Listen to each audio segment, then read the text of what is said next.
Welcome to the Terrible Podcast with your hosts from SteelersDepot.com, where you can find all your latest and greatest Steelers news.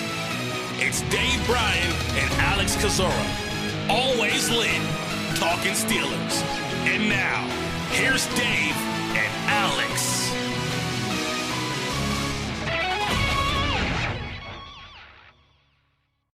Welcome to the Terrible Podcast, Season 12, Episode 110. He's Dave Bryan. I'm Alex Kozora, SteelersDepot.com. Happy Friday to you guys, Steelers Nation. Happy April Fool's Day, Dave. For just a brief moment when I woke up and saw it, Cam Hayward almost got me for about a half a second with his tweet about, it's been real Steelers Nation. So don't appreciate that, Cam. I don't want to wake up and have my heart rate spike. Yeah, and I think David Njoku said he had told his agent to get a trade worked out, and I think he ended up getting Ian Rappaport with that one. Yeah, I mean, it used to be fun a couple years ago, but the older you get, it's not fun. It's less fun. I just would rather carry on. Heck, half the days now on Twitter anyway, you don't know what's real or what's not real. And so many people trying to bamboozle other people. So it's just really another day, right? Yeah, we'll talk about that bamboozling a little bit later in the show with one. Is that a word I can say on the podcast? Is that illegal? After Wednesday's episode, I think we can say whatever we want. But let's talk about Steelers news of the day. A bit lighter here, but a couple of things for us to address. Big news that came out yesterday was the re-signing of safety Karl Joseph. So maybe not the safety Pittsburgh Steelers fans expected the team to sign. Championship. Look out, Kansas City and Mahomes and Allen and Buffalo and all those teams. Yeah, Karl Joseph now back with the Pittsburgh Steelers has some veteran safety depth. Yeah, and what does this move actually mean in the long run here? Probably absolutely nothing. Absolutely nothing. In fact, it will probably not even move the salary cap needle at all, because I'm betting you it is a 1-year veteran benefit contract, and this one probably did not include a signing bonus with it. And if it did not include a signing bonus in it, then it's not going to move the top 51 needle at all. If it does include any signing bonus, which once again the maximum on that I believe is $152,500, I would be shocked if he does get a signing bonus that it's that high. I imagine it was 0.000 with that, because we're talking about a guy that had his practice squad contract expire back a couple of months ago.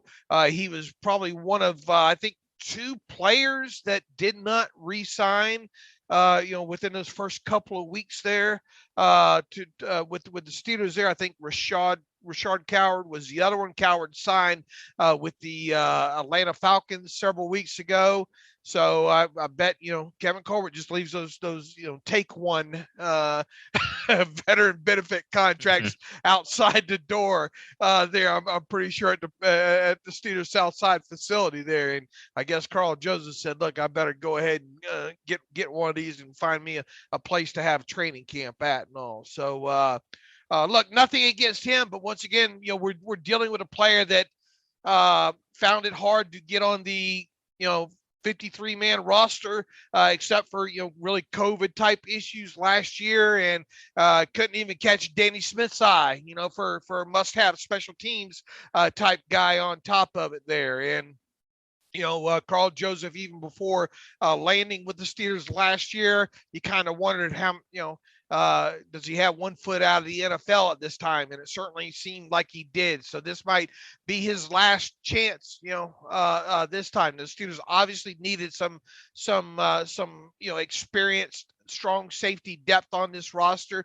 At least it gives them that, a guy that should be familiar with the system overall here and now. And never say never. It could turn things around and maybe have a good camp and maybe make the roster. But I mean, if he's not going to be able to play on special teams, you better figure out a way to be able to do that. Because if you're going to be a backup strong safety for the Pittsburgh Steelers, then you better have some special teams value to you as well. So really, not much to talk about much more, as far as that goes, other than just they got another body on the roster here overall, and at a position they could use some depth at.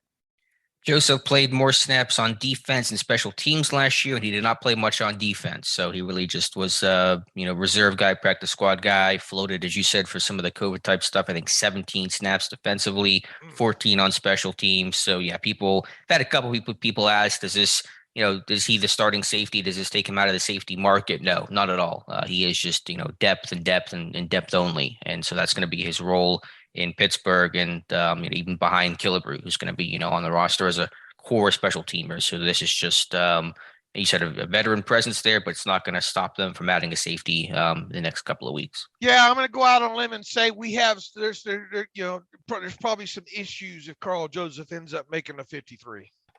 Yeah, and certainly if he sees any sort of meaningful time, this secondary has good depth right now. It has some pieces, and so Joseph, when he did play last year, it was in some of the dime packages. I think maybe Denver, he played a couple of snaps there, but just didn't really get to see him a whole lot. But I don't think it's going to change in terms of his playing time this year.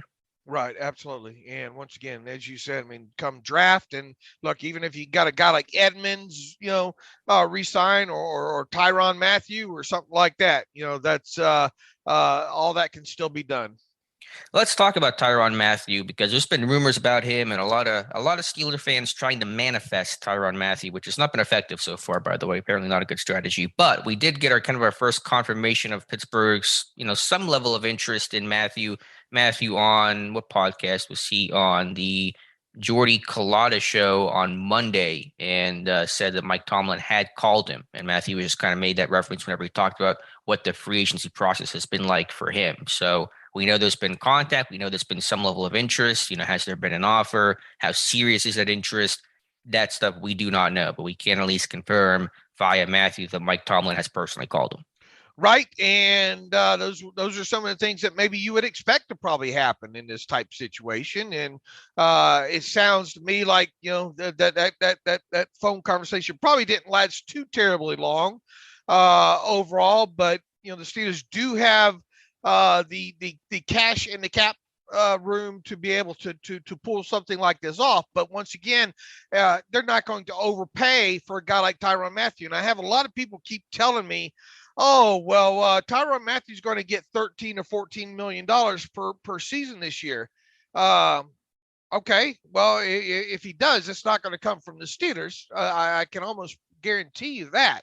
I'll still be shocked that if he gets that kind of money, period, at this point. Maybe you agree, maybe you disagree with me, Alex, because look, we even just saw a guy, a highly capable player still, I think, in a guy in Bobby Wagner, that now he's a little bit obviously longer in the tooth age-wise than Tyrann Mathieu, but he just got, and I haven't seen the actual contract numbers yet to see if it's inflated, on the back end to get his average yearly value up. But let's just go ahead and assume that it's really kind of a true $10 million per year number. I know there's some incentives in there that I think that he can make a little bit more than that there. But let's take it and assume it's the face value at $10 million per. Is Tyrann Mathieu worth more than $10 million per? Yeah, I don't have an exact figure of where I personally value him. I know he's still a good player. I know he's getting up closer to that dreaded 30-year-old number, but I think he can still play, still be an asset for this defense. So, there's not like there's any financially you can handle that contract. So I think for Pittsburgh, the answer to that could and probably should be yes. Well, is he worth $10 million, I guess? Well, I don't have what's the difference between a player that's worth 8 and 10? I don't have that in my mind about exactly how I value him, but I think he's still a really good player that can certainly be an important piece on this defense. Do you consider him being worth more than 10 million? Like I said, I don't know how to, in my mind, differentiate between 10 and 12 million and what that's worth. I have to look at, the safety market value and some of those own things I haven't done yet, but I just know this guy can still play. If this guy had an offer on the table by now at more than 10 million, it feels like he would have taken it. But he did say in that same interview that winning matters, quarterback, yada yada. So maybe that's playing a part in it as well too. But even so, there's only so many teams out there that are going to fit that criteria for him, I believe. Mm-hmm. And on top of it, how many of those teams are going to be willing to stomach like a 2-year deal with him? He's probably wanting a 1-year deal. I don't know if he's wanting a 1-year deal, he's not going to get it from the Steelers. The best chance he has at signing with the Steelers once again is a 2-year deal, probably right around what Miles Jack signed for, which would, I think, 2 years, $16 million. That to me is probably the ceiling, what he's looking at, not only with the Steelers, but probably more than a few teams than that as well too, because this is a guy that was cut by the Chiefs, and average yearly salary of $14 million coming off that contract.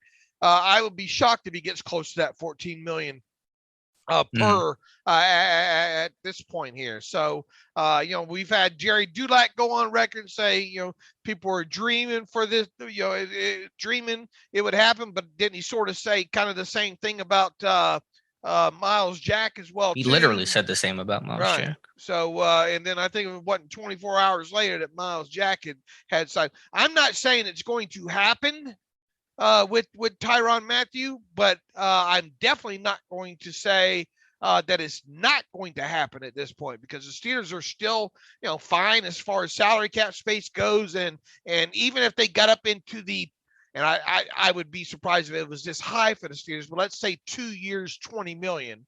All right. They can accommodate a contract like that. That's pushing the envelope as far as the high end of it, because they haven't even had a player this offseason that they've signed for $10 million, right? Everybody else has been just under that $10 million average yearly value. So it would be quite a shock in that department if they did go that route at 10 million more. But let's say 10 million was the number. They could swing it, easily, but it would have to be a 2 or 3 year deal on that. And I don't think Tyron wants to lock himself up for 3 years, and probably 2 years would be the minimum on that. So if he gets under that $10 million range, which personally I feel he is at right now, based on my kind of market look, I really think he's an $8 million player, then it really can be done for the Steelers at that point. So, don't get your hopes up, but don't completely rule it out.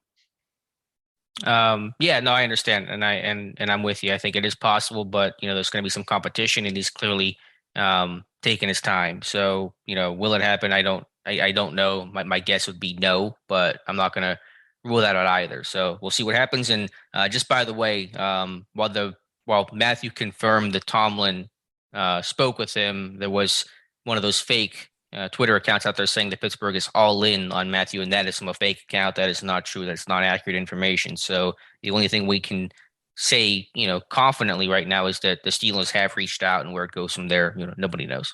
Yeah, I think they got buddy Pat McAfee on that. Yeah, they did. And so just word of caution there, just to vet some of these Twitter accounts, Steeler fans. Look, if it's on the net and it's worth reporting, we'll be talking about it. It'll be on one of our Twitter feeds within an hour of it probably actually happening, and a lot of times a lot sooner than that. And also, props to Josh for writing that up on the hat tip that we got the other day on that one.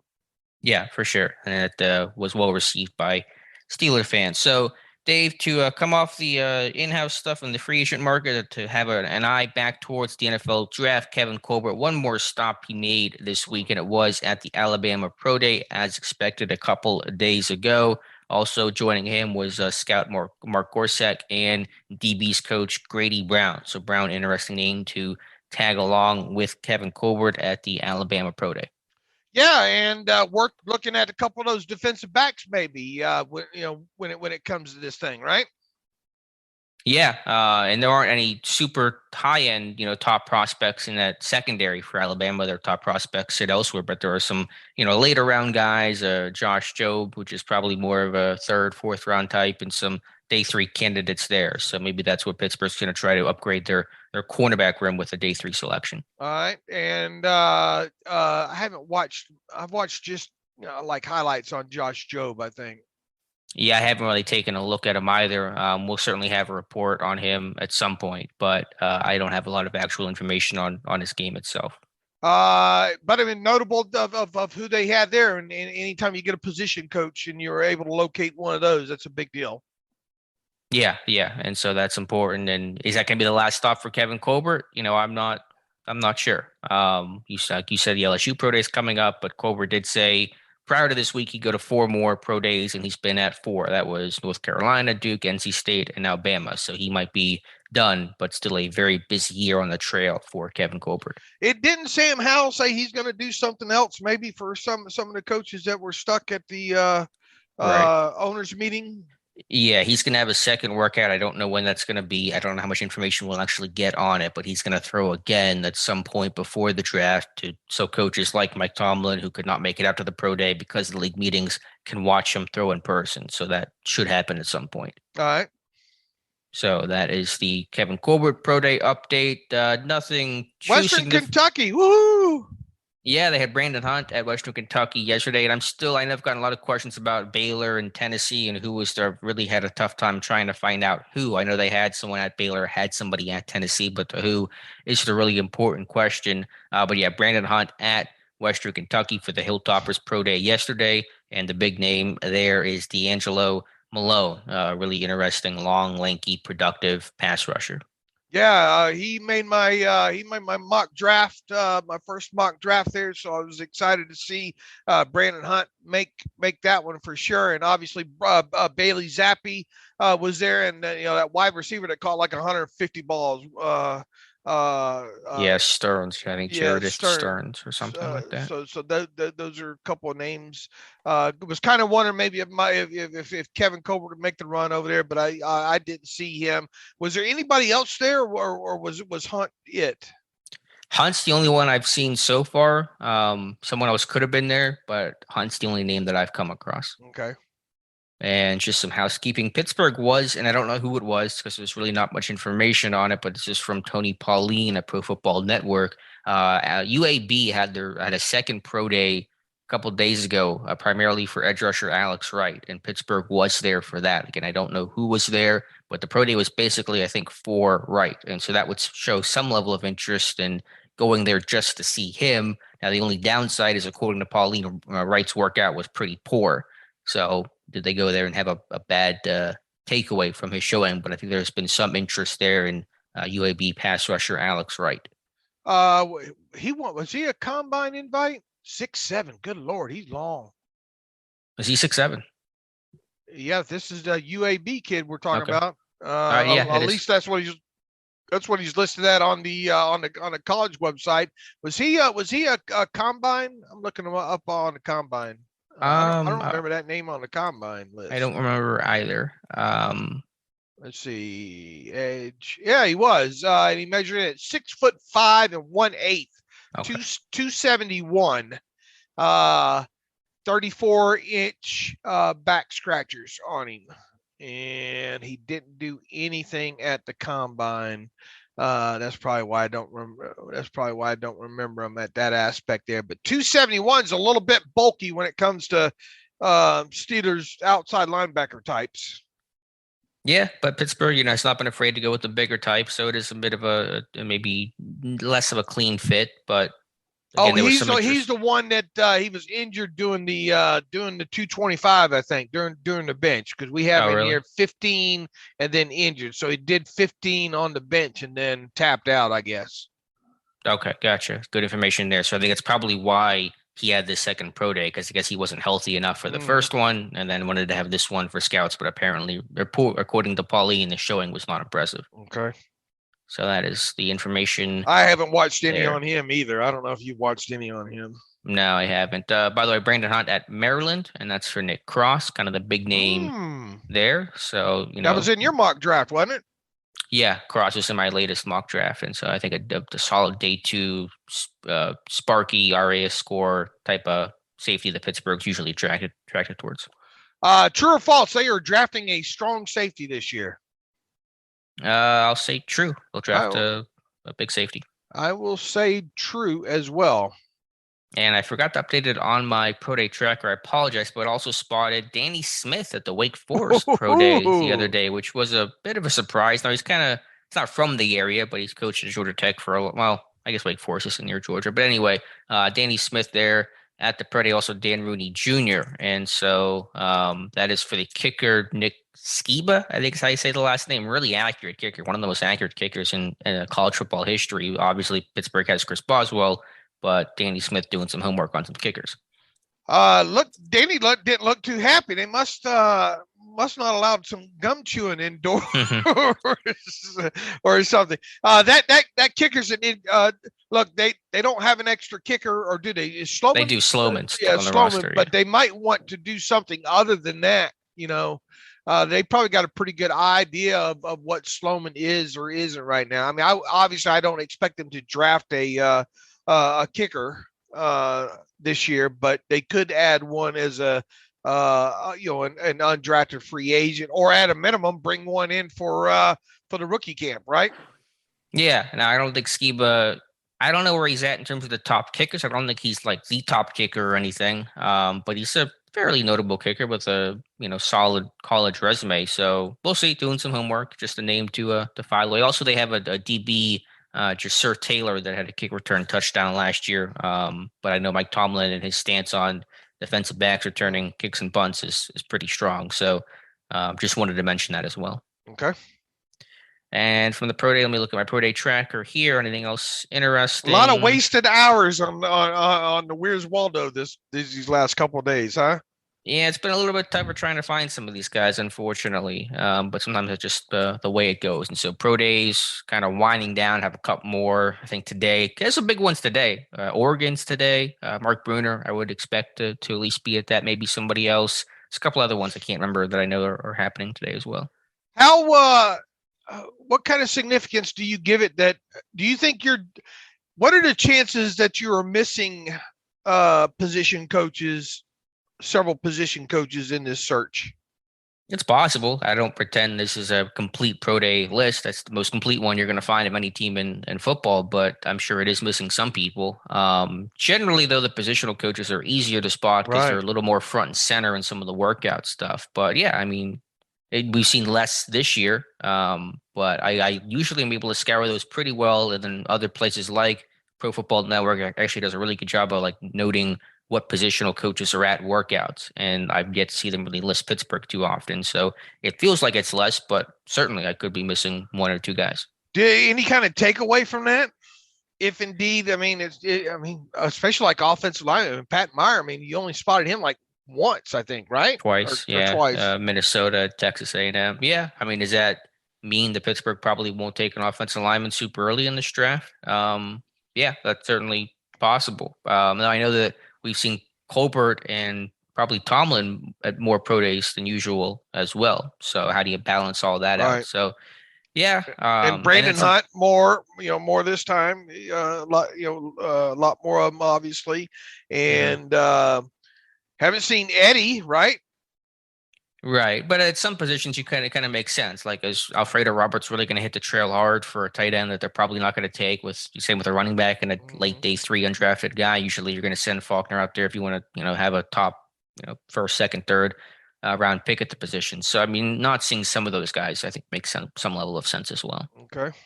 So we'll see. We'll see the next couple of days show. You never know who pops up. You go back, you look for something, you find someone. It's an unpredictable process. After today, there's really not much left. It's the LSU on like the 6th or something, isn't it? Yeah, I think it's April 6th. It's the LSU Pro Day. What are the pro days today? There's Oregon. There's like 2 or 3 other notable ones. I had to look up the schedule real quick. I thought you were looking at the schedule. My bad, but. Yeah, we'll have the pro day tracker updated and hopefully find some of those Baylor and Tennessee guys. Houston, Kentucky, Oregon, and Central Florida. And then on the 4th, which I believe would be Monday, is Louisiana Lafayette, Montana State, April 5th is Nicholls State, Southeastern Louisiana, Southern A&M, and then USC, the Drake London one. And then LSU, I'm sure there's other minor ones going on. These are just kind of the major ones that are considered here.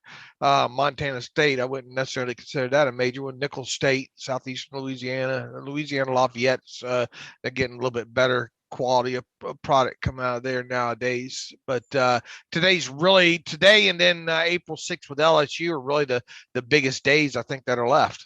Yeah, Montana State has that linebacker, Troy Anderson, and so that'll be interesting to see who goes out there for that. I don't think Pittsburgh will. Lafayette has Max Mitchell, the tackle. And then today, Kentucky's going to be interesting. That blue wall they have of Kennard and Fortner and Rosenthal, a lot of Kentucky offensive linemen. So I think there'll be a lot of O-line coaches there. Will Pat Meyer be there? We'll have to see. And also should mention, can confirm according to the Wyoming football website, Pittsburgh was not at the Cowboys pro day earlier this week. And so not going to say they can't pick linebacker Chad Muma, but if they're not going to make the pro day trip for that, it's generally a pretty poor sign. Right. They're not going to even send an area scout out there to watch Muma work. And so been a tough year for off-ball linebacker crushes. Muma and Damone Clark, those guys, probably not on the Steelers' radar. Right. Maybe a guy like Beavers. Yeah, that's certainly possible. Maybe Darian Beavers. Also, I'm just hold on here. Tyler Wise just sent us a DM about 2 minutes ago, and he apparently asked Ziggy Hood if Colbert or Tomlin were at his pro day, and Ziggy responded and says, "No, not that I think of." So okay. Maybe some breaking news here. Thank you, Tyler, for that. that we can maybe officially say that that's the last time Pittsburgh used a first-round pick on a guy whose pro day they did not attend. All right. Well, we already thought that that they weren't there. I mean, that's the one that's been on our list for a while of thinking that they weren't there. So now it's good that Ziggy has some memory to remember back that they weren't there. So I guess that confirms that they weren't. Yeah, and you don't have to go through Google newspaper from 1911 or whatever to try to find information. 2009 seems like yesterday. You probably get on a rabbit hole. You're probably looking at. You probably find a way to end up in 1911 looking up Missouri Pro Day. You know what I stories. am going to go back and look up more is this event obviously is not new and new to me as a Pittsburgh sports fan, but the Pittsburgh's the old Civic Arena during the opening had opening ceremonies on September 7th.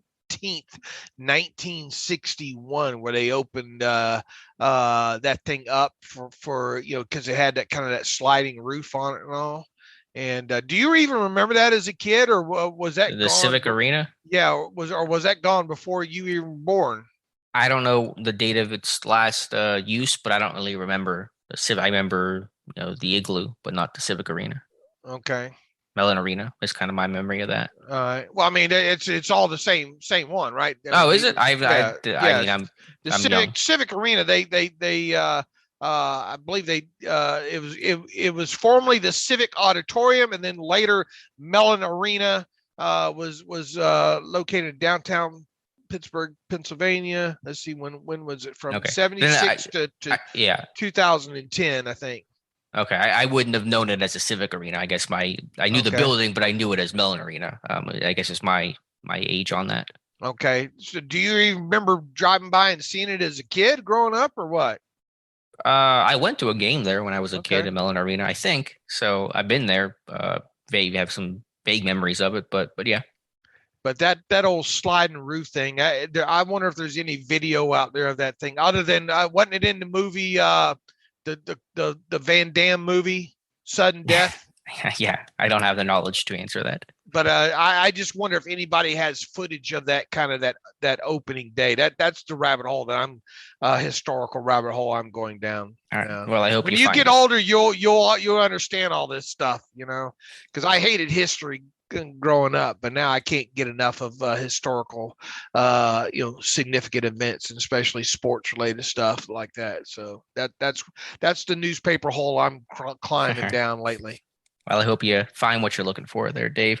I do want to mention here just kind of a random story, very random in terms of the reasoning here, but Levi Wallace had a story about why he chose Pittsburgh. Apparently it came down to, going to Pittsburgh or re-upping with Buffalo. And maybe, I'm sure this was said a little bit jokey, but maybe a little bit not. He said that, it was just deciding between both teams. It just, I think, got a call about Pittsburgh and looked down at his shorts and they were black and gold. And he said, well, I guess I'm going to Pittsburgh. So thank you to the shorts Levi Wallace wore for him joining the Steelers. Yeah, absolutely. And what that was on, which podcast was that?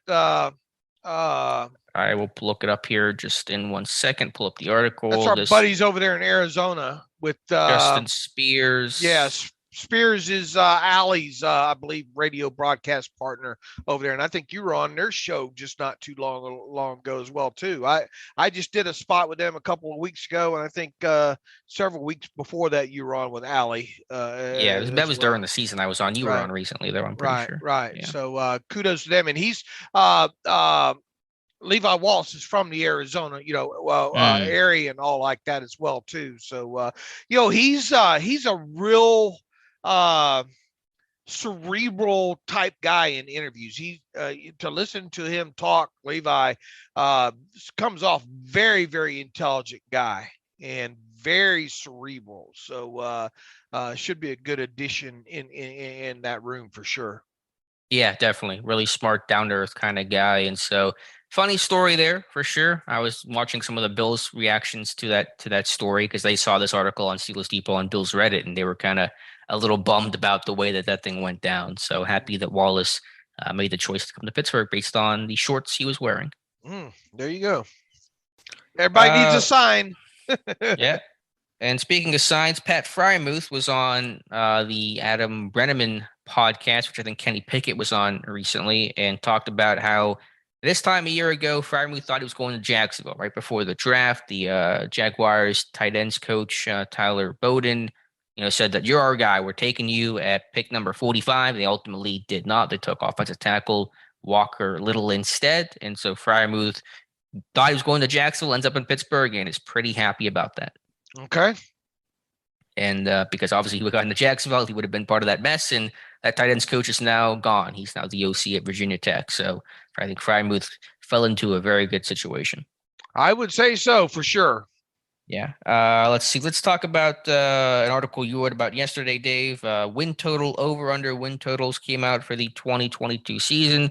I'm sure neither of us put a lot of stock into this, me probably even less than what you do, but Pittsburgh's win total sits at 7.5. So your kind of reaction to that, I think you said it's the lowest win total of any team who made the playoffs in 2021. Yeah, and that's that's a little bit. I don't know how surprising it is or not. I tell you what, those kind of lines are made obviously to attract bets on both sides of them, right? And the general probably the general public would be more apt to bet, let's say a line around 8, 7.5, right around in there. Whereas Steeler fans are always optimistic. Steeler fans are probably going to bet the over on that for the sheer fact that Mike Tomlin's never had a losing season, yada yada. Everything that goes along with that. Is that number probably was a half lower than what I even envisioned it would be for this time of season here, right? Because even 8 wins would be below 500, right? With a 17 game, 8 and 9, right? With a 17 game season. So my first inclination when I saw 7.5 was, man, I'd take the over on that. Now look, I'm not.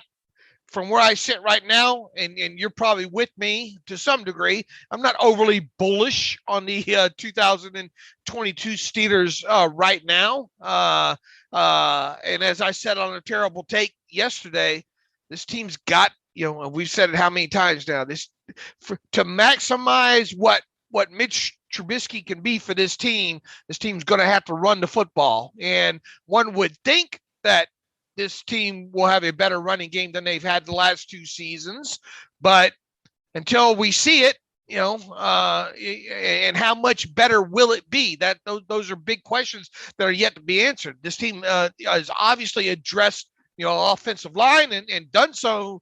You really got to tip your hat, to them the way they've done it so far this offseason. It sounds like they, a guy like Kendrick Green, very short leash with him at this point, if indeed he's even given the opportunity to start at all.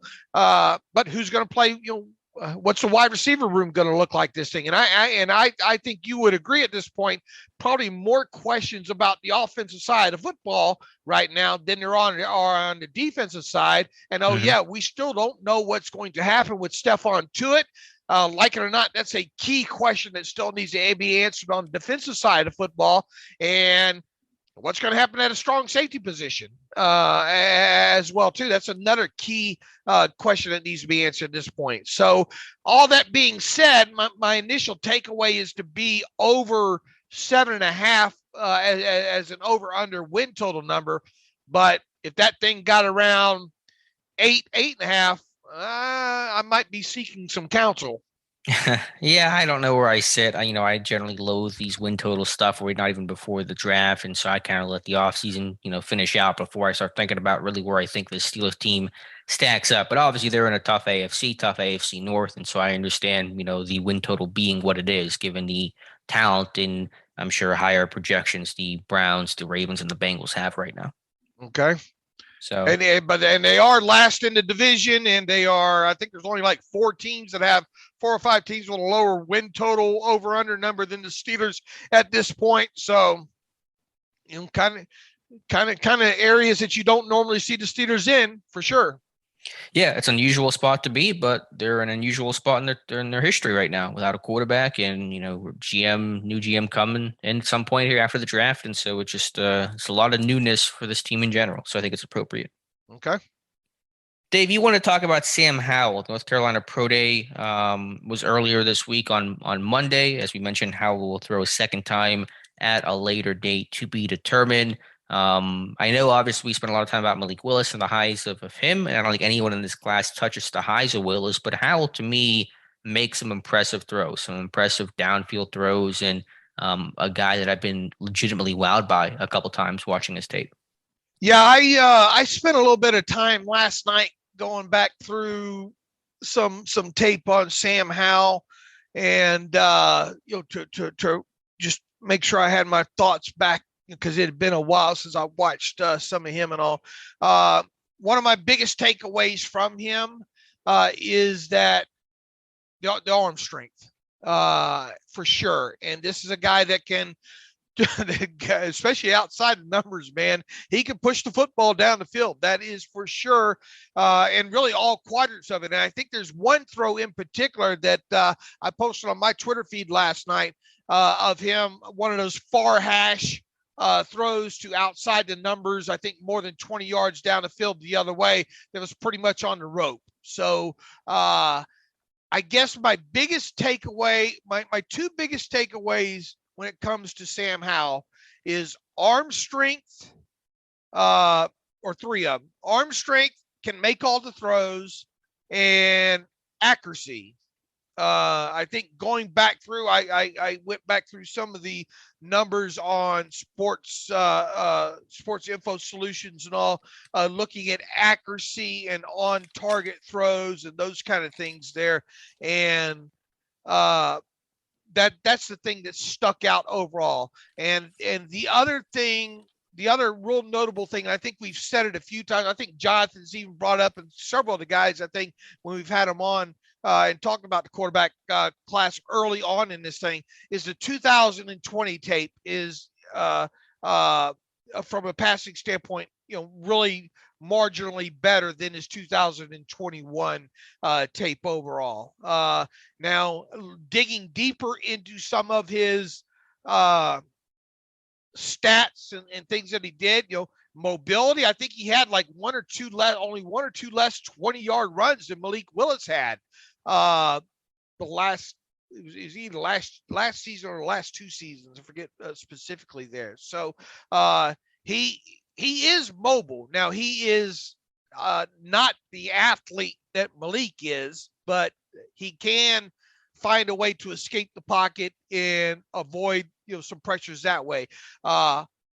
In the same breath, you don't see the extend to play type plays, that I've talked about not being able to find with Ritter those kind of, where are those wow off script kind of plays? And they're hard to find, I think, in Howell's tape there. So mobility, yeah, he can move around the pocket and obviously escape the pocket and scramble and make runs. But and then I don't think they probably used him enough on rollouts. At least in a lot of the tape that I've watched, I think he can do that portion of it. But going back to the primary things that stick out, if we want to focus on the positives here, it's arm strength, making all the throws, and accuracy. Yeah, it's a really interesting guy.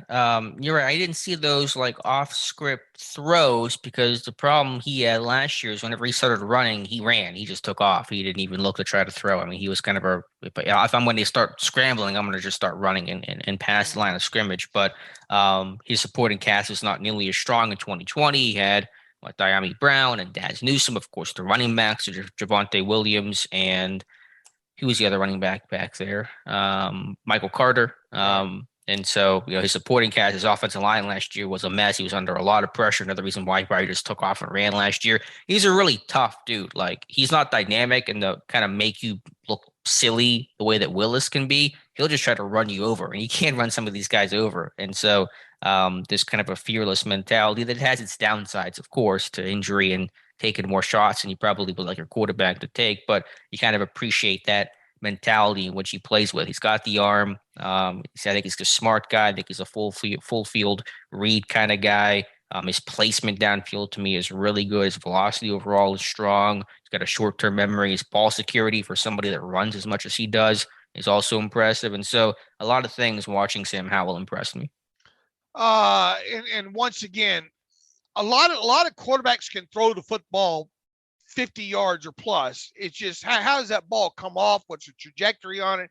Along with him and Malik, in my opinion, are the two that can get it out there. Mm-hmm. And his accuracy down the field, his deep ball accuracy is probably the best in his class, right? Or at least for what you've seen so far. For how? Yeah, I think it might be. And the thing that was kind of new to me when going back through it is trying to pay more attention on him being able to make, several of the throws. Now the thing is, a lot of this 2021, a lot of RPO stuff, obviously, a lot of that quick slant type stuff, and all like that. But I went trying to looking more for some of that out route stuff and some, because you got to be able to throw that 12-yard out route in the NFL. Mm-hmm. And he can do it. And he can also, there were a couple other throws from the far hash that I don't think I saw that first time that I saw this time that kind of raised my eyebrows with him. So he's, as we talk about Malik Willis and talk about how far away he is from his ceiling and how much room he has to grow and how he has the most upside when it comes to long-term upside when it comes to quarterbacks in this year's draft class. Would it be fair to say that Howell has the second most upside? I think it's a fair statement. He's like 21. Yeah. Okay. I don't know for sure if I would say that he has the second most upside, but I think it's a fair statement to say that he certainly you could argue that point. And you just kind of wonder how the maturation, he's another one that if the Steelers drafted him. Now, I think you could get him on the field a little bit quicker than a guy like Malik. Okay. Mm-hmm.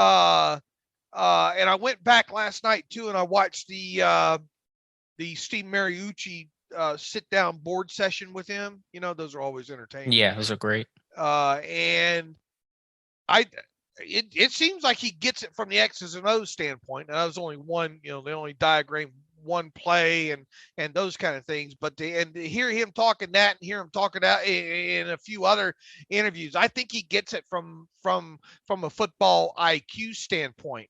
goes. And he obviously has a lot more experience at the quarterback position than a guy like Malik, does. Let me rephrase it with Sam Howell this way.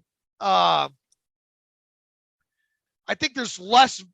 He's probably the one that has maybe, and not the upside. Obviously, I don't think long-term upside that a guy like Malik Willis does, because there's so much growth. I think that's still available in Malik Willis's game. Not so much in Sam Howell, but I also see the variance on the bottom side as far as like a floor goes, being a higher floor than a guy like Malik, if that makes sense. Yeah, I think that's a fair point. Again, I'm always careful to talk about floors and stuff. I mean, I know I've mentioned Pickett as kind of being a high floor guy, so I get what you're saying. I think I would agree with that statement overall. Sack rate, and I'll tell you what, the sack rate of both him and Malik Willis are very concerning. Yeah, who had that little video clip the other day that talked about that? Was that PFF, or was that some analytic video? Wasn't the ESPN guy? Who's the Seth Walder? Was it Seth Walder? Yeah, I think it was Seth Walder that did it. Okay. Yeah. I didn't listen. I just saw the headline. I think you retweeted it. What was the point that they had made? Do you remember? Just that I'll send this to you while I got it pulled up right now. Just that it is concerning both Malik and Howell when slotted in, with past quarterbacks coming out, looking at their sack rates and all. And I know in the red zone study that Clayton did, Howell turned out pretty poorly in that study based on just all the numbers that he threw in. And so what is that worth? I don't know. But I think red zone play to me is a pretty good indicator of how NFL play is going to be, because that's the best window to view the pro game in the college game. Is the red zone windows get tight and you just don't have the wide open coverages that you'll get, between the 20s. Who did that study? Clayton. For us. Red zone study. And Howell, I think, was one of the worst quarterbacks in the final results of that study. So what don't you like about his game beyond the sack rate stuff?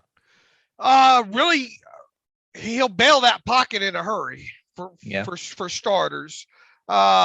Second, just not enough. And maybe I need to watch more of it, but not enough. Looks like he's a one read. He likes that first read, and if it's not there, then he's gone.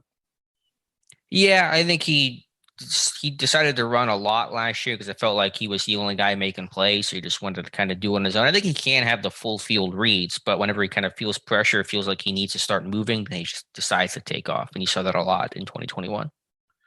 Here's something else that I did last night. I love average depth of intended average depth, and then obviously completed average depth. And I did Desmond Ridder, Kenny Pickett, Malik Willis, Matt Corral, and Sam Howell. Average, and this all comes courtesy of Sports Info Solutions. They give you the raw stuff, and then you have to drill it down further. They don't give you everything just easy at a click of button sometime, but it is good info to have nonetheless. Ritter's for his 4 years at Cincinnati, average intended depth of target 9.4 yards. But his average completed depth of target was under 7 at 6.9 there. Pickett's numbers were his average intended target just 8.5 yards, and his average completed pass just 6.2. Okay. Malik, 10.5 intended air yards. His average depth of completion was 8 yards even there. Malik, I think one of the things that sticks out in Malik's game is he's not afraid to go downfield with him. His accuracy, though, if he hits, he hits. and he can get it out there. The problem is that he's not hitting. There's a little bit of a variance in there. You know what I'm saying? Mm-hmm. The rest of it, the fact that he's got an 8-point average depth to completion is strong, especially when it looks at, quarterbacks that were these quarterbacks that we're talking about. Matt Corral, 8.96. So let's round it up. 9 yards average in intended depth, and his average completed depth was just slightly higher than Kenny Pickett's at 6.5. And then that leads us to Sam Howell. Right there when Malik, as far as pushing the football down the field, and Desmond had the highest. Let's see, Desmond had the highest, or the second. Let me see here. Should be second high. I mean, Willis was higher on the intended. Right. Ritter had the second highest at 10 point. Let me make sure I'm in the right category. No, you said Ritter had 9 points. 9. Yeah. Okay. So Howell was second behind Willis, 10.3 yards intended, and his average completed depth was 7.64, which was second to Willis. Still a pretty big gap between the intended and completed, though. There is 2.66 with him, and 2.5 difference with Willis. Okay. Yeah, I mean, that's about the way I thought it would go. Ritter had a 2.4 difference. The one that had the less variance, I guess, would have been Pickett at 2.3. I guess Howell isn't that big of a difference. Right. The other ones are on that two, almost 2.5 range. Okay, I retract that statement. Yeah, it's about the way I thought it would be. Willis, Howell. I figured those would be tier 1, and then kind of Ritter, Corral. I like Corral a lot, but they didn't push the ball downfield much at Ole Miss. It was a RPO based kind of West Coasty-ish 3-step, middle of the field within 15-yard kind of offense. I think he's got a good arm, but they were a little more risk adverse. Yeah, when he would hit, and obviously I haven't watched every snap of Matt Corral, but Lane Kiffin loved loved setting people up for those dogs. The old throwing the call sheet up in the air, the clipboard up in the air. When Lane Kiffin know he had you. And there's some double moves in there that were set up nice that, played a part, a larger part in a lot of those big completions for Matt Corral. Yeah, I just don't think they aired it out too often. But I think he's a really accurate thrower. Like his accuracy, Corral, to me, I think he's the most. I need to go through Pickett, but I think Corral is the most accurate quarterback in this class. All right, so second time back through the tape with Howell, I was a little bit more impressed. A little bit more patience going through the tape, I think, overall, and having watched a lot of Malik most recently, going and Ritter, and then going back through them. I would put Howell ahead of Ritter for sure. Okay. So do you have a definitive quarterback rankings? Because I'll have that on Monday. I'll have an article out on kind of my definitive quarterback rankings for this class. I mean, it's to me, it's still, as far as, it would probably be Malik, and then Pickett / Howell. No, you can't do slash. You got to pick one. You don't have to do it today. I'm not making you choose. Yeah. I'm just saying. I'm asking if you have a list. No, not just kind of loosely in my head. And also, I'm a victim of the result bias right now too, because I just watch a lot of Howell tape. So okay. Probably need to cool off a little bit on that a little bit. You know me, I love quarterbacks that can push the football down the field. Right. Yeah. So I think the NFL loves them too. I would be more apt right now to put Howell ahead of Pickett even, and there went part of our listenership clicking off, because I know we got a lot of Kenny Pickett stand boys listening. But I just like the way he pushes the football down the field, and I like his accuracy too. I think going back through it again, I'm not so sure Sam Howell might not be the most accurate quarterback of these 5. Okay. Yeah, I liked his accuracy, but I thought Corral was more accurate overall in some of those, rack and yards after the catch type of throws. It'll be interesting though. I think the one thing with Howell though is that he's got a pretty quiet demeanor, and that doesn't mean that you can't play quarterback, but that's kind of usually a bit louder, more vocal position. And so I think leadership's shown in different ways, but I like a little bit of fire with my quarterback. Yeah, he's a very even keel kind of dude, you know. Yeah, and there's value in that, of course, being steady, but just I like to show that little more outward leadership. And okay, so I mean that I went back, like I said, I watched probably I don't know 5 games and a ton of cut ups on him. So I know you don't love comps, but is there any quarterback that Howell reminds you of? I mean it's just the cheesy Baker Mayfield one, just because of kind of that build, and you don't see him.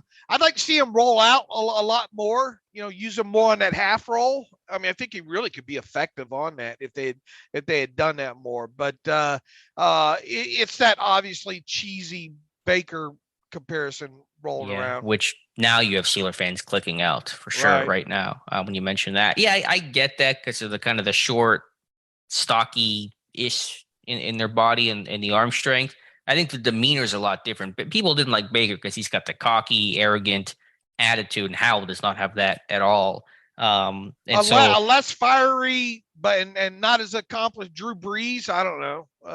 Yeah, I don't think he has the pinpoint accuracy that Brees. That's a pretty high bar for me to try to compare. I tell you, he's an accurate quarterback, but Brees he's one of the most accurate quarterbacks in NFL history. To me, like I had mentioned David Garrard a while back, and then also, and this is going to sound more negative because his career wasn't very good, but I'm just talking about like play style. What he reminds me of is Jake Locker, like this tough dude, fearless. Like Locker's issue was that he was too fearless. Like he just got hurt all the time because he was running people over and all that. I'm not saying Howell doesn't have the injury history, luckily, but and there was some regression later in Locke's career in Washington, but I actually see a lot of similarities between just the style of play, Jake Locker.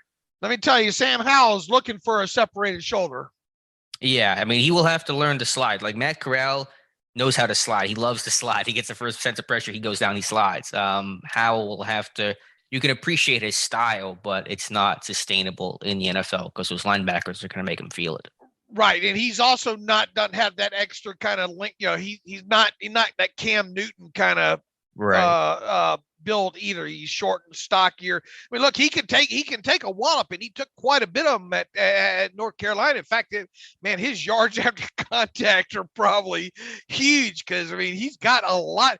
And I think he has like 5 touchdown runs of 20 yards or longer, something crazy like that.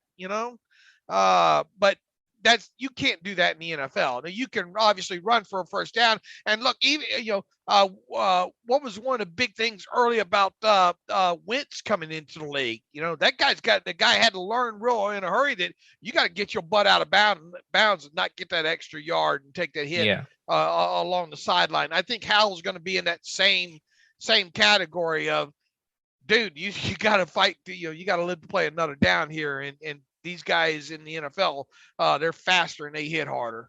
Yeah. Whatever team drafts Sam Howell needs to go hire whatever baseball coach is local to teach that guy how to slide, because I don't think he knows what the definition of the word even is right now. But that's kind of where I get the Locker comp, because if you remember back to Locker, he was very much like, he's built the same way, bigger dude, 6'2", 230, and just would look to run you over and just had that, never say die mentality. Going back to kind of a recap too, just we're other than the runs that he had and the throws, the 50-something throws down the field. I mean, this kid can toss it 65 yards easy. Mm-hmm. Yep. But other than that, where's that extra wow that jumps off the tape with him? And more so of it probably in his 2020 tape, but there's just no real wow in his tape. I get that, and I understand like the top quarterbacks can do that in today's NFL, but I don't want to pass fail everybody on that, because football is so much more than those one or two crazy looking plays. Sure, but I mean that is something. I mean that's what separates some of these other guys. Look, you don't want your quarterback to have to make 8 off script wow plays, but it's nice to know that they, and you don't want them running around looking to do it too, but there are instances where those plays have obviously a lot of value. Sure. Oh, they're huge. I mean, again, the top quarterbacks are capable of doing that, and that can change the course of a game. But Zach Wilson, for example, tried to do a lot of that last year. That was his game, and it's not working too well for him, 1 year in. So there's a risk to it as well. And I think I think Howell works good off play action well, and I think he's able to get his eyes up that way as well too. So, well, we'll have hopefully on Monday I'll have my my official quarterback rankings and thoughts about who I would take and just all those thoughts on Monday's show. All right, let's see. All right. Let's see, and also as far as Pickett was 52 games. Desmond Ridder was 50 games. Then it goes Howell at 37, Matt Corral at 33, and then Malik Willis at 23. And you're talking games won or games started? Just games with their current schools. Okay, yes. Just total games played. Gotcha. All right, Dave. I do want to mention here. This is not incredibly relevant to the Steelers, but has some level of relevancy. Can't say words today. Bruce Arians retiring, or stepping down, moving to a front office role with Tampa Bay Buccaneers. Of course, Arians, former Steelers wide receivers coach, offensive coordinator, was infamously retired by the his own doing reportedly, but it was kind of the Steelers forcing him out, and then he comes back and was with Indy and now Tampa Bay, went to Super Bowl down there, and is now going to step into a reduced role into the front office with Todd Bowles being the Bucs head coach. Interesting progression of what has happened there this offseason with the Buccaneers, correct? It's been a wild offseason. I think the Bucs really sum up how wild the NFL's entire offseason has been, with Tom Brady retiring, unretiring, and then Arians suddenly, quote unquote, retiring as a head coach at least. Very interesting for sure. You think there's more smoke? You think there's a fire coming off this smoke? Any? And I'm a huge Bruce Arians fan. Sure. I thought one of the biggest faux pas that the Steelers have done in the last 10 years. It's actually been longer than that now, hasn't it? 2000. Yeah, it's been about 10. Yeah. Has it been that long? Yeah. Okay. I think so, hadn't it? When was the Arians step aside retirement? I can check. His last year in Pittsburgh was 2011. So just okay, about, 11. Yeah, I thought it was a little bit. So we're over. That's been a decade ago. Yeah. Holy moly, seems like yesterday. But I just think one of the biggest faux pas they did was moving on from him at a time, and that came on the heels of the Tebow game, right? Yeah, I believe so. I mean, the whole issue was just, the thought was Ben and Arians are too buddy, too close. We need Ben to change his play style. He's not going to last getting sacked, running around the way that he is as he got older in his career. And so they wanted to bring in Haley to be more structured, more, disciplined, to try to get him to change his style, which he did. But yeah, I mean, Arians and Ben were super close. Right. And I can imagine Arians' attitudes like, man, I'm no risk it, no biscuit. I ain't changing nothing for nobody, Yeah. And that's probably got what he does have a large personality. So maybe that's what ended up getting him run out of Pittsburgh and all like that. But I mean, the guy's obviously worked with some great quarterbacks over the years and all like that. I just wonder if 6 months from now, if there's going to be something else to this with the whole Brady thing, Yeah, maybe. I know I've seen some other people talk about that stuff. I don't know. I don't really spend much time thinking about it or investigating it because it's not my job to do that, but who the heck knows? Is Bruce Arians a Hall of Fame coach? My first thought is no. So usually I go with my gut instinct on that. I love Bruce Arians. He's been a great coach, but I'm going to say no. I'm going to say no as well, too. But I mean, he's obviously, you can't tell a lot of the NFL story, I don't think, without him. Obviously with Peyton Manning early on, and I mean, he has coached some hell of a lot of great quarterbacks during his time. But within that, one Super Bowl championship. I mean, had he kicked the door down one other time, maybe we're talking about it, right? Mm-hmm. Yeah, I mean, obviously he's an important piece, but whenever you say you can't tell the story without, I think I reserve that for Chuck Noll, for Bill Belichick, for Vince Lombardi, for Bill Walsh, Don Shula, and Arians. To me, it's not in that camp. Okay. That's just where I'm at least. I just think as far as, quarterback whisperer and some of the great quarterbacks, I think that gets told some in the story along the way, I think. But yeah, I get that, but I don't know. But my thought is, I still don't think he's, Hall of Fame. I think it's going to be tough for him. If he would have won one more, I think maybe we're in the talk there. But right, no, I'm with you on that. So, anything else here to talk about today, Dave? I think we covered most of what we wanted to cover. Interesting, the timing of the progression as well too. That way they kind of, I don't want to say circumvented the Rooney Rule, but you get past. What was the official tweet by Adam Schefter on that? And it was what I thought it was, because I think Matthew had asked about that. I said I think it's because of the hiring, the way the hiring date cycle goes and all like that. Really, past March 1st, kind of the Rooney Rule goes away because the main hiring period is over, and so you don't have to go through the Rooney Rule procedures of interviewing, external minority candidates the way that you would say right after the season. And so basically, the Rooney Rule did not apply during this time. Okay, and I mean, look, they've got things with Todd Bowles. I think Todd Bowles is a great guy as well too, and I think he should do good over there. Look, they still got some pieces in place there, and if Brady stays healthy and they got a lot of re-signed a lot of their own free agents and all like that. I mean, they should without a doubt be able to take that NFC South division for sure. So they should be in the thick of things here, despite Arians moving to the front office. He's going to be fit to be tied. That guy's not going to know what to do with himself up there. And I think he even said it during his press conference yesterday. Yeah. What do I do during games? Right. And look, he has had some health issues over the years as well too. And I think he still drinks and smokes. I think he makes that pretty clear. And his ticker has caused him problems in the past. So probably for his health reasons, longevity wise, this isn't a bad decision for him. Yeah. Obviously, he won't do it now being in the front office. But I remember, I think in 2018, he tried to be the broadcaster, and that maybe not the best thing for him. Yeah. So yeah, I think it'll be weird for a coach to not be in that hands-on, space the way that he would be as the head coach for Tampa Bay. I was kind of hoping Byron Leftwich would become the head coach, just to have the former Steelers quarterback get there, but I'm sure Leftwich's time is coming. I'm sure it will at some point. All right, Dave, let's get to reader emails and close out today's show. All right, let's do it. And I think I told you that I had to start off with one from like LV or something, didn't I? Yes, LV in Pittsburgh. A long email from that individual. Okay, here it is. Hey guys, great work on a daily basis. Amazing analysis. No other site even comes close.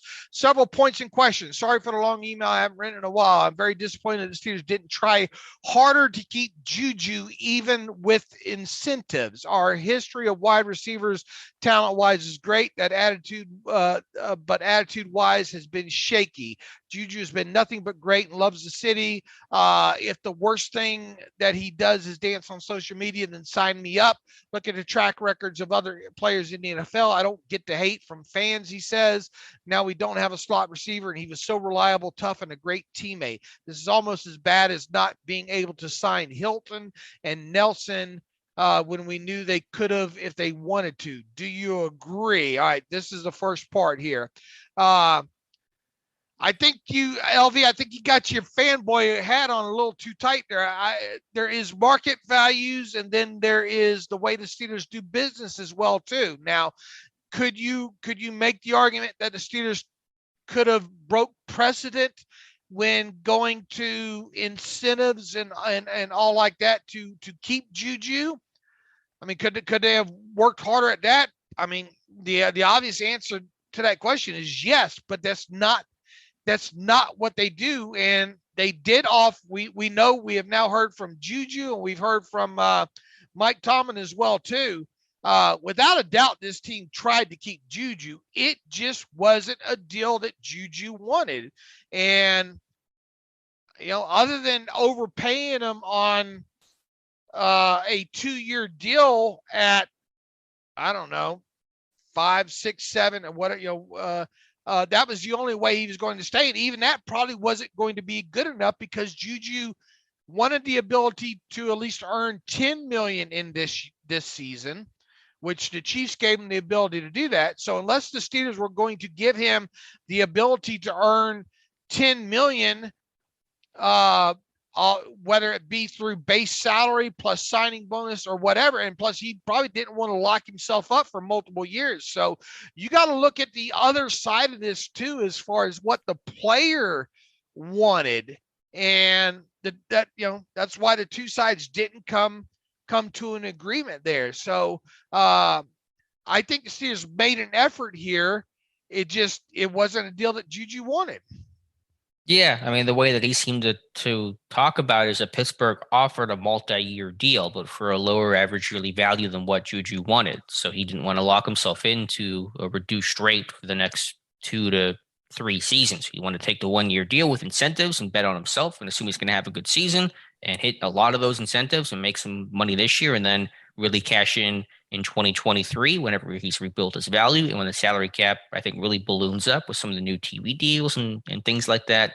And that's when he wants to cash in still as a young 26-year-old, I think he'd be. And so that and I can't blame him for that. Like, that's a smart idea if you can have a good year in 2022.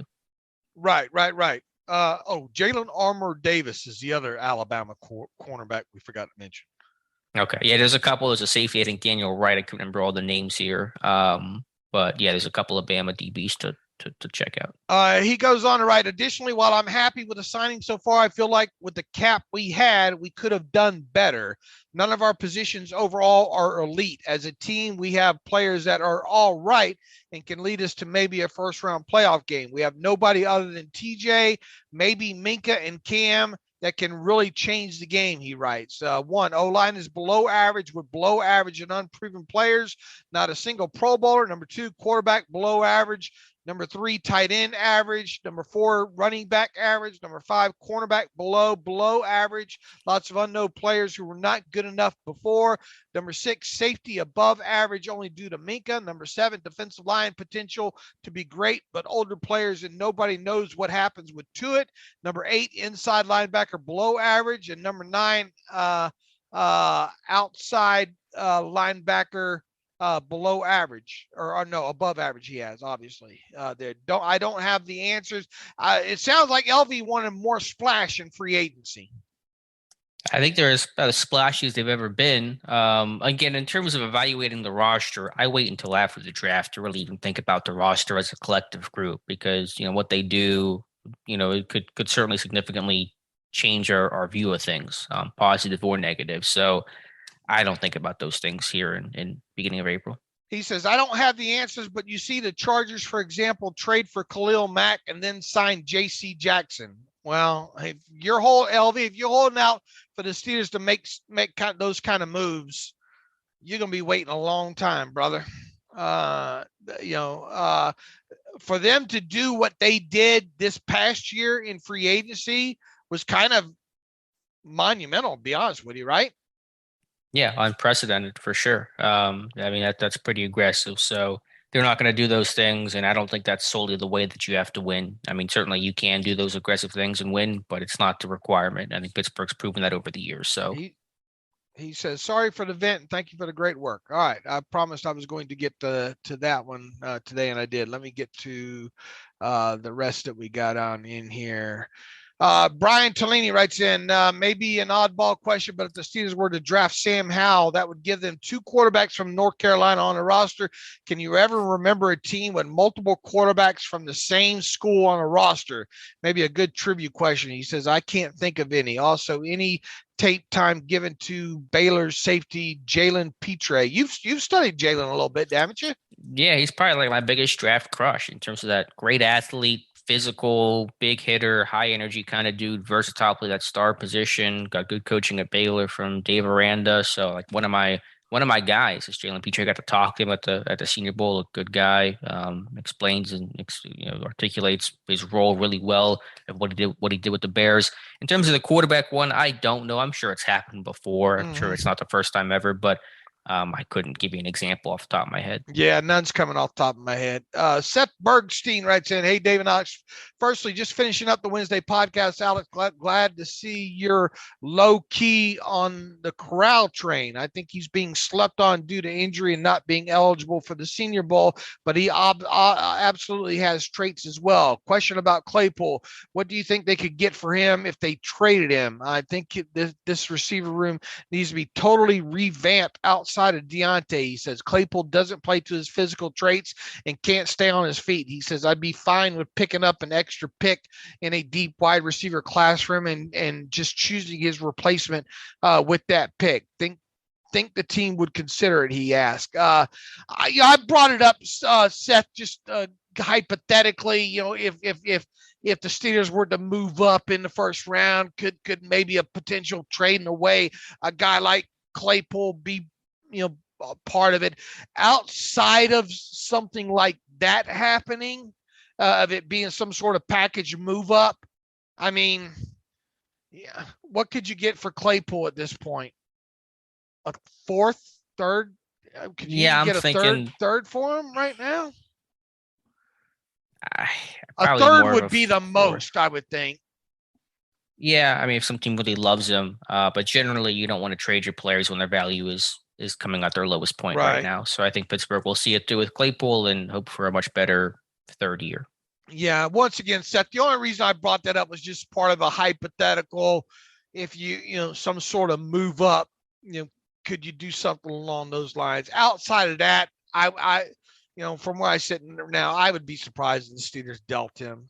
Real quick, Dave, I know we can probably save this for a longer conversation next week, but you mentioned some of the receivers that kind of check all the boxes because we know this team is going to draft a receiver. Who are some of the top names you were talking about the other day that kind of really seems like they're going to fit well in terms of their likelihood of becoming a Steeler?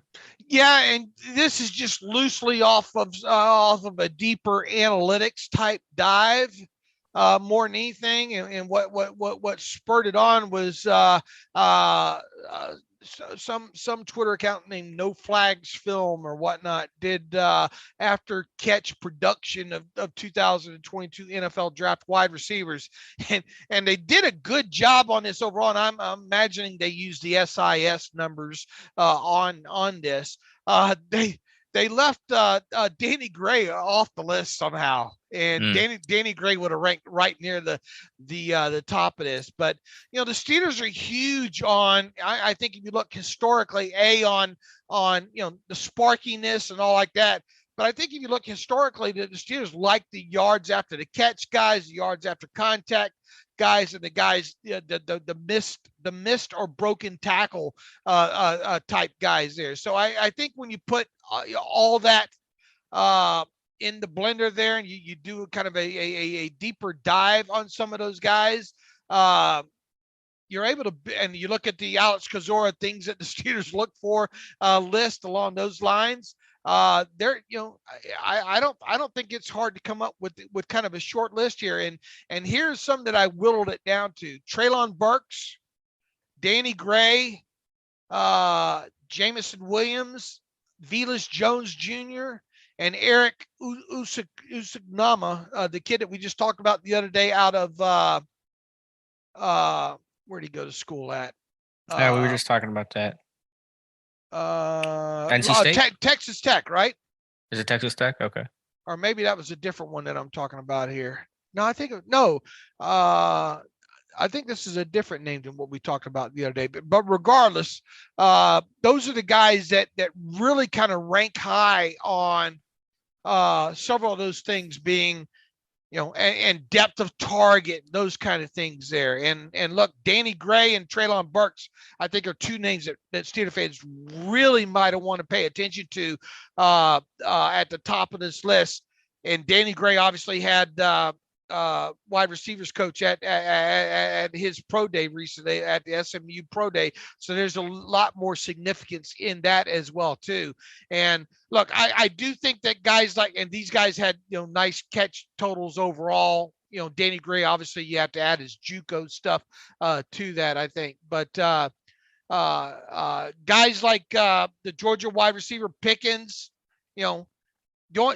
the pushback overall, and a guy Pickens fits on several areas here, but the pushback once again there is the total amount of catches coming out of college. And man, when's the last time the Steelers drafted a guy that played as few snaps as he played in his final season?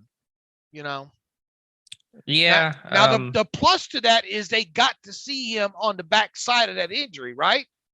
Yeah, and being at that pro day is big. Like Burks, they weren't at his pro day. And so historically, Burks is not going to fit, even if it's these numbers, if they were not at the Arkansas pro day, Tomlin and Colbert were not.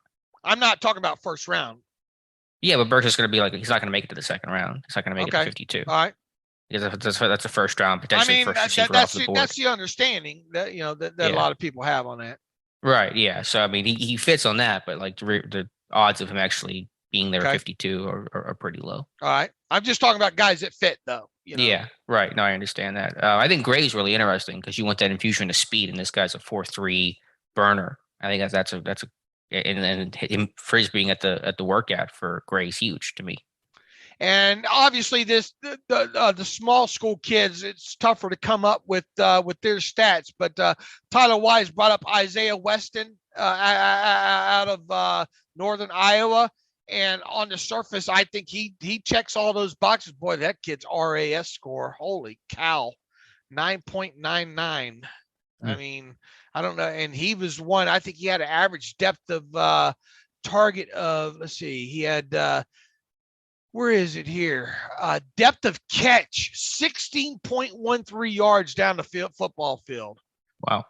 I mean, that's incredible. 3.18 yards after contact average and 7.84 yards average yards after catch. So all those should fit. Christian Watson is another guy out of North Dakota State that, Wise obviously was latched on to early in the process. I think he kind of fits that. I haven't looked at those numbers deep, but I would think that he fits there. But, when you start whittling, on Sky Moore, unfortunately, from a size aspect, that doesn't fit. So it'd be interesting to see how far some of these guys stray. How far the Steelers stray from some of those what the Steelers look for measurements and all that you've been tracking over the years.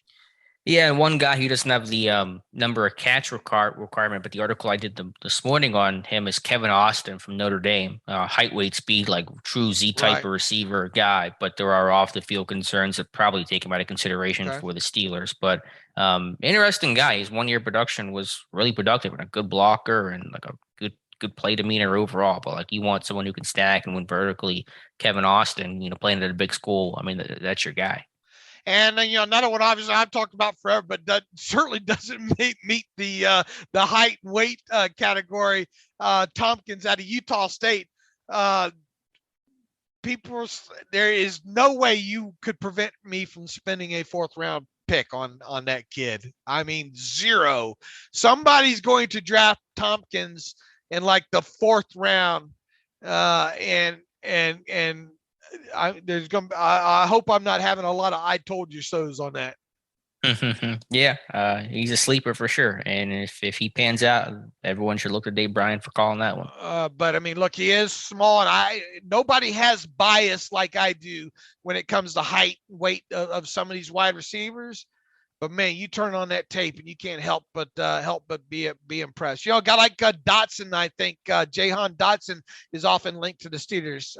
But I think he kind of pales in comparison on some of these yards after the catch stuff and things along those lines there. Yeah, well, it's a good study for sure. And I think, like I said, Danny Gray to me is a name that really jumps out on that list. He really does. That's the one I think people, and I'm not so convinced. Where'd I have him in my mock? Like sixth round? I think so. Yeah. Yeah, that's probably not going to happen. that late. I mean, Right. and the Steelers don't have a 5th round pick, so I think probably 4th round is when you have to make something like that happen, more than likely. Yeah, I think that's fair. Where was we here? Todd writes in, Gensler, I know this is a Steelers podcast, but I'm interested in your take on the Watson deal. How many teams are crazy enough to make a guarantee like that? And it now appears Lamar Jackson is pursuing the same. Watson hasn't played in over a year. He now has no incentive to perform or risk injury. If he does get injured, what happens to the guarantee? What happens if he wants out of Cleveland? I also don't see him ever risking anything physically for an earn it contract. He already has one. I don't foresee multiple teams signing up for this in the future, as it could set a franchise back years. But is this the future? I know loosely what the numbers are on him. I want to look. I mean, I obviously I think guaranteed on that. I don't know the. Has Joel Corey done a podcast on that yet? You would know better than I have, but I've not seen anything from him talking about. I'm sure he has, though. He has to have talked about his contract in some respect. He does have a breakdown, and I have not read this yet.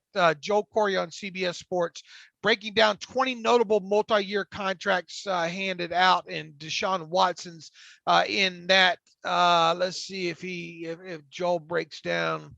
I usually run a week behind on getting to some of Joe Corey's podcast here. I don't think he's addressed that on his podcast yet, but he does have some insider notes on game-changing deal, and I haven't read that as well either. So that might be for some good reading here. Look, it's danger. The thing about, even like a thing with Mahomes' contract is you had kind of the rolling guarantees on it. So at some point, even though it would hurt, there are ejection seat points in there, right? It doesn't seem like that's the case with Deshaun Watson. And, obviously as the cap continues to escalate and all, that will play more into the Browns' favor. But guaranteed deals are guaranteed deals if indeed it's written that way. So I don't want to get too much deeper into this until I read more of the specifics on the deal. But man, they have a lot, they're counting on this dude being the guy for a while, obviously. Yeah. And they're going to have to probably restructure him at some point too, and kick that can a little bit further down the road. Yeah. And I understand the concerns about, what this does, the Pandora's box that's been opened up. And there's a lot of risks associated with fully guaranteed contracts. But personally, while I'm uncomfortable and under the circumstances in which Watson got the deal, I'm all for players getting fully guaranteed deals. I'm surprised it's taken this long. I know Kirk got his on a 3-year, I think $84 million deal several years back from the Vikings. But I want players to get their money. I want it to be guaranteed because the players have such a short window to get paid that they're the only sport that doesn't have these fully guaranteed contracts. Basketball has them, baseball has them. I think football should have them as well. I understand that's going to produce some downsides from the analyst side of things, from the Steelers side of things, but I'm all for players getting paid. Well, it's not going to happen in this CBA, right? So yeah, I think it would be less of a CBA thing and more of a precedent thing, because now the next quarterback, the Burrows, Lamars, are going to try to push for that stuff, and eventually it'll just become more and more prevalent. Well, Lamar's going to barking up the wrong tree, I think. Maybe, but yeah, I'm just saying the quarterbacks of the future, because Watson has now set this mark. The next quarterback's going to sit there and say, "I want a fully guaranteed contract as well." Right. Well, good luck with it. A lot, and until it becomes mandatory, maybe. And look, at some point, maybe it will, right? But it could be not in this CBA. The players don't do a good enough job, but the NFLPA. Yeah. If you hit the owners where it hurt and make them miss a season, that's the only way you're going to get something to come out of this, I think. Yeah, I mean, I don't think you have to codify it in the CBA for it to become a thing, at least more common than it is right now. If it just becomes part of the culture and just the expectation, then that's probably the best way to do that without going through the CBA. Long story short, Todd, it's going to be interesting to watch. Look, I mean, if he wins you a couple Super Bowls, does it matter? I mean, that's obviously what they're gambling on. Yeah. And Watson's going to be, their quarterback for at least, I would think that the least, barring something happen legally or whatnot, at least the next 3 years, right? Yeah, I mean, he should be the quarterback for the length of the contract if all goes well. I mean, now, I real quick, I saw somebody say this is a good deal for Cleveland because in a couple of years from now and 4 years from now, his contract will look cheap because the quarterback market will go up, which of course it will. But won't Watson be asking for an extension, a new contract by then if he's playing really well anyway? More than likely. Isn't that So, how it works? yeah, I mean, I think the idea of they're paying him more now to get him cheap later, I think is actually not that strong of an argument. I mean, we'll obviously see. I mean, and to give up what they gave up compensation wise, they better not miss on this one. Yeah, for sure. Let's see here. Brandon, hope you guys are having a great week. I fully expect Steelers to trade up to the fourth or fifth spot overall. Disclaimer, I'm not reliable for the current pileup that statement caused. He says, I had the Steelers doing that and executing a draft day trade of a 2023 fifth round pick to the Miami Dolphins for wide receiver Devontae Parker. Devontae Parker's an interesting name right now, right?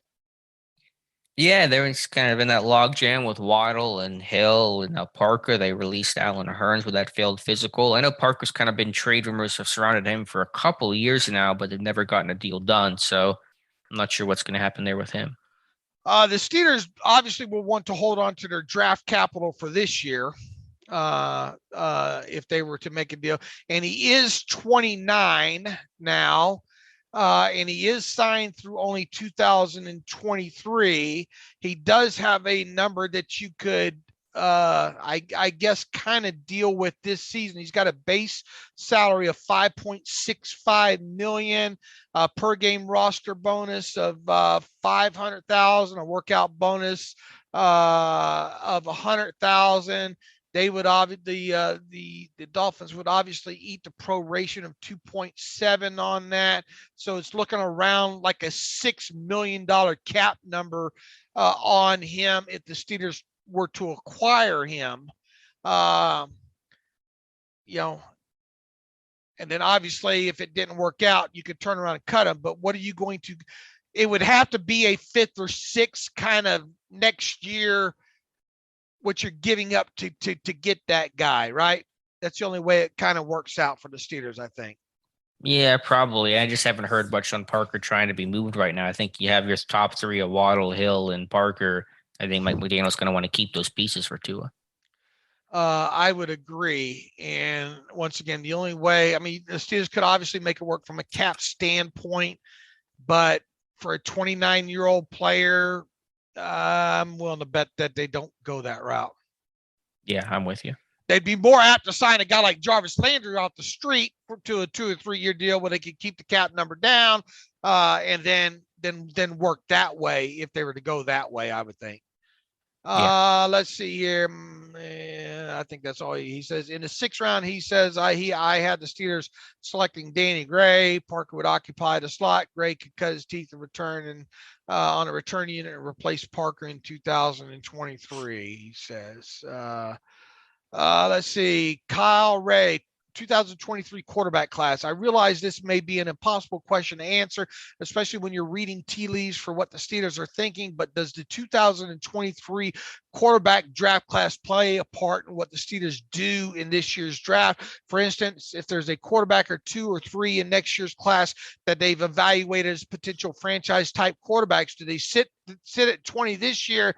And if their guy Willis falls, take him. If he's gone, save the draft capital, go up next year. Whereas if you go up this year, obviously there's no way you go up next year to get your guy, blah, blah, blah. Quarterback would only be the position I would think that you look ahead to the future in regards to potential trading up, but not sure if teams actually put stock in next year's draft class. I realize all of their offseason moves are pointing towards taking a quarterback in the draft, but why limit yourself to one draft in search of a franchise quarterback, especially when there's no obvious guaranteed high-level quarterback in this class? Love the show and appreciate your hard work. First-time emailer Kyle in Louisville. Look, I think you always have it. You're always promoting. I mean, you're always scouting ahead. Mm-hmm. In classes, But man, so much can change, in one college football season. And, how well do you really know these guys until they get in, until you can get around them more in the scouting process type of stuff. Do they really know they know more about the 2023 draft class than I obviously do, because I don't know anything about it, to be honest with you. But how much does that potentially sway what you do this year with at the position? Yeah, I think you said it well. You take inventory of next year, but the bottom line is if there's a guy you love this year, you get that guy. You don't let next year prevent you from doing something that you would like to do this year. And the last statement there is no guarantee of a quarterback in this year's class. There's no guarantee of a quarterback in next year's class that you can either get, it's going to pan out, or whatever the landscape of that looks like a year from now. And so there are no guarantees, period. I get that the next year's class will likely and is projected to be better than this year's class, but you have no idea how things are going to look. So I think you understand what's out there in the future, but you look at the present day and say, if there's a guy that you love, if you really like and think that he can be the guy, you take him, and don't let next year's potential prevent you from today. Right. Either you're in love with one, or, I think it should only be one, but I have a funny feeling the Steelers have probably three that they're looking on and say, well, we could live with this guy. That's my feeling on it. To me, I think I've said about this several times. I think there should be some conviction in this. If they have the one guy, go get the guy. Now, whether they will or not, maybe they sit at 20 and with their fingers crossed, thinking, well, if one of these three guys fall, that's fine with us. But either you have conviction about maybe one certain quarterback in this class, or you don't, is my thoughts on it. Yeah, I know we've had this discussion before. I get that for sure. But just to the broader point, if you like a quarterback this year, you really like a guy, you're gonna take him this year. Let's see. Bob Francis writes in, hey guys, I haven't written in a while, but I still listen to every episode. Love all that you do. Best in the business. I had a thought for you about the O-line. I know there have been a lot of comparisons to the Chiefs because of their revamp of their line, especially because they nabbed Humphreys. But one thing that I think is overlooked is how much they are paying a couple of those guys, Thuney and Brown. They have a lot tied up in line, which means money they can't that can't go elsewhere, like Tyreek Hill, he says. With that in mind, I really like the Steelers' approach this offseason. In the words of PFF, I think they have crept back forward toward average at all five spots without breaking the bank, which gives salary cap flexibility for other things they want to do. He says Cole, Daniels, and Chooks all have reasonable deals, and they still have 3 years on Moore's rookie deal. He says the only question is what happens with Dotson, which obviously depends on his play this season. How are both of you feeling about the line? And then a question, he says, any more additions? All of this said, any chance they draft O-line in rounds 1 or 2 this year? He asked, seems like pre-draft interest hasn't been there, right? Will it be tempting if Willis is gone and the top guard or top 3 tackle is there? All right, good questions there. Look, about the Chiefs, I mean, it just goes to show you how you can spend a little bit of money at a couple billion. They traded for one, obviously, in Orlando Brown, and then gave that contract, right? And Thuney, I haven't looked at Thuney's deal to see how significant it is, but it was a big contract. Okay, but then they got 2 significant players in the draft. I mean, so they went both ways, go ahead and call it free agency or whatever with Orlando Brown, even though it was technically a trade. But they showed that they're a perfect example of how you can rebuild an offensive line in a hurry. And there are downsides to that because a lot of money's tied up in the position, which is the point the reader is making. But I'm willing to pay and spend well for my offensive line being strong. That's the building block of this whole thing. Now, look, you paid 2 players, and you could technically span that out over the rest of the offensive line, right? What do you mean by span that out? Because you got 2 players on rookie contracts. Yeah, it all kind of evens out. Yeah, but I'm fine with what Pittsburgh did this offseason. I was less fine with last offseason because they went extremely the other direction of not really putting any sort of capital and upgrading. They made some mid-round picks and some cheap free agents. So you want to probably find that middle ground of what Pittsburgh has done with some draft picks and some decent free agent shopping. So I think, Pittsburgh's done well this year, but last year was kind of a mess. Right. And, I'm still convinced at this point they didn't see that coming with David DeCastro. Right. Or else they would have taken a different route that way. They were probably banking on, probably obviously they knew about Pouncey way in the off season and all, but I bet they thought if Ben stayed one more year, that Pouncey probably stayed one more year, going back the year before, that kind of stuff there. But yeah, I mean, they learned a valuable lesson, I think, last year. And I think it's admirable what they have done so far this offseason. Now, the proof is in the pudding. And as Bob mentions about Dotson, that is a huge question mark in here. I mean, look, I had higher hopes for Dotson where he would be at this point than he is now. It hasn't been awful. I mean, he had a bad ankle injury that really sidetracked him last year. But you would expect this guy to come out and shoot and really be a people mover, right? Yeah, expectations are going to be high for Dotson this year. He's yet to live up to them, and so this is an important year for Dawson and just for this offensive line in general. I mean, if Dotson can play like we think he can play, and if James Daniels is as advertised, which we think he is, and Cole can give you exponentially better play at center, then they ought to move in the right direction. Just how much in the right direction? Yeah, that's the question. I think they're moving in the right direction, but can they play as a collective five, as a unit under another new offensive line coach? Those are the big questions. All right. His last question: any chance they draft O-line in rounds 1 or 2 this year? I don't like to say 0, but I don't think it's going to happen. I don't think it's going to happen either. I really don't. One other one here. Brandon Hatcher.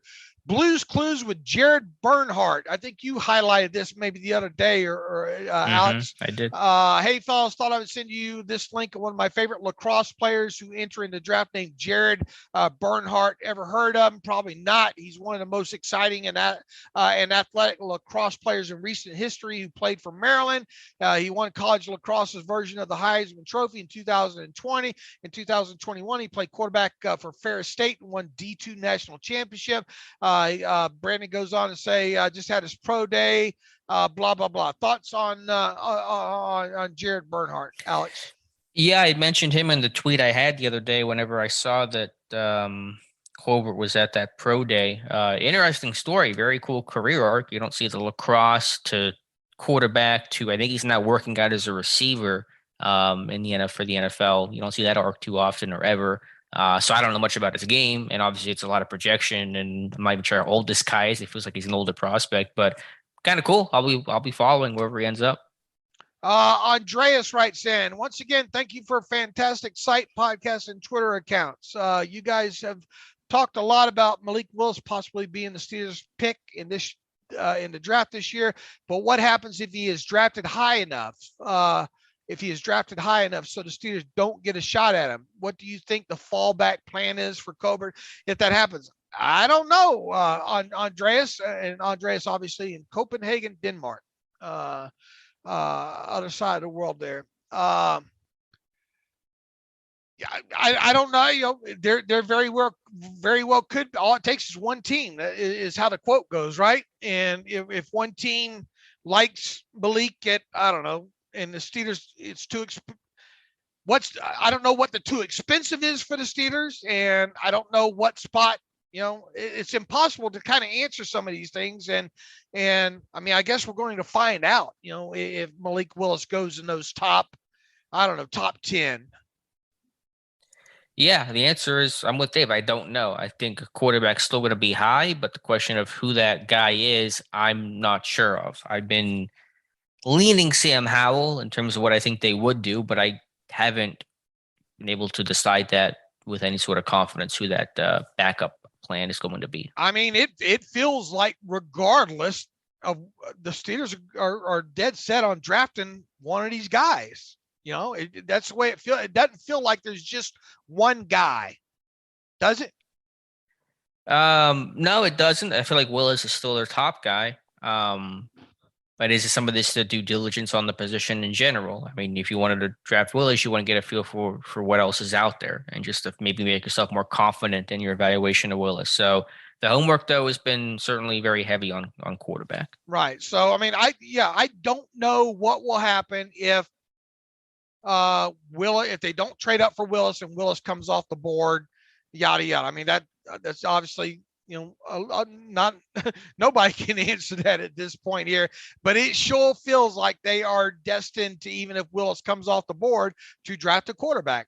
That's the best way I think I can answer that question. Yeah, I think that's well said.